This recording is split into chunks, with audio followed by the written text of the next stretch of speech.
বাড়ির থেকে অনেকটা দূরে একা থাকলে অনেক সময় অনেক নিয়ম কানুন, অনেক অনুষ্ঠান, অনেক কিছুই মিস করতে হয়। ঠিক তেমনই আমি যেহেতু আমার পুরো প্রেগনেন্সি পিরিয়ডে দিল্লিতেই একা ছিলাম, সব নিয়মগুলো বাড়িতে থাকলে যতটা ভালোভাবে সুন্দরভাবে পালন করা হতো এবং সময় মতো করা যেত সেগুলো করা যায়নি। আজকের ব্লগে সেরকমই কিছু কথা তোমাদের সাথে আমি শেয়ার করে নিচ্ছি। তো চলো ভিডিওটা শুরু করা যাক। আমার নতুন বাড়ি মানে শ্বশুরবাড়ির নিয়ম অনুযায়ী 9 মাসের সাধে গ্রামেরই যে শীতলা মায়ের মন্দির রয়েছে সেখানেরই মায়ের পায়ে ছোঁয়ানো সিঁদুর, নোয়া এবং মালা আর প্রসাদ খেতে হয় এবং পড়তে হয়।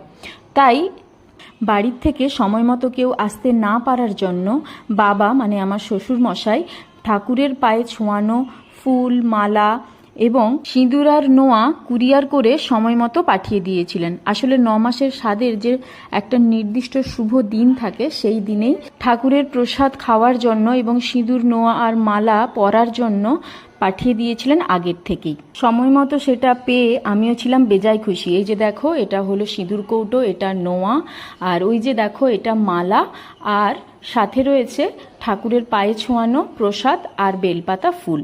এগুলো পাওয়ার পর আমি যেন আমার বাড়ির সকলের বড়দের আশীর্বাদ এবং ছোটদের ভালোবাসা অনুভব করতে পারছিলাম।